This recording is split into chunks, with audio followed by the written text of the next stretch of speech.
యేసు ప్రభు యొక్క కీర్తిని గురించి, ఆయన యొక్క గొప్పతనం గురించి, ఆయన యొక్క గ్రేట్నెస్ గురించి, అది కేవలం గలిలయకు మాత్రమే పరిమితం కాలేదు, అది సమరయకు పరిమితం కాలేదు, అది యూదయకు మాత్రం అనగా ఇజ్రాయేల్ దేశానికి మాత్రమే కాదు.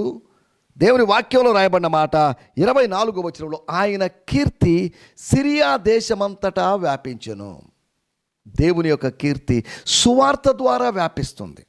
సువార్త వ్యాపించింది, సువార్త మోగింది, సువార్త సర్వలోకములో తెలియజేయబడింది అనే మాటలు మనం చూస్తున్నాం. యోహాను సువార్త 12వ అధ్యాయంలో ఆ ఇల్లు అత్తరు వాసనతో నిండెను అని రాయబడింది. ఒక చిన్న గది కావచ్చు, లేకపోతే పెద్ద గది ఏదైనా కావచ్చు, అది సువాసనతో, పరిమళ వాసనతో నిండినట్లుగా ఈ ప్రపంచం మొత్తం, దేశాలు, సిరియా దేశం కావచ్చు, ఇండియా దేశం కావచ్చు, ఇండియా చుట్టుపక్కల దేశాలు కావచ్చు, ఇండియాలోని రాష్ట్రాలు కావచ్చు, జిల్లాలు కావచ్చు, యేసు యొక్క కీర్తి అనగా యేసు యొక్క గొప్పతనం, యేసు ఏం చేస్తున్నాడు, ఏమి చేయగలడు అనే వాటిని గురించి, ఆయన మాటల్లో గొప్పతనం వ్యాపించాల్సినటువంటి స్ప్రెడ్ కావాల్సిన అవసరం ఉంది. యేసు కీర్తిని వ్యాపింపచేసేటువంటి, విస్తరింపచేసేటువంటి సేవకులంగా మనము మారుదుముగాక.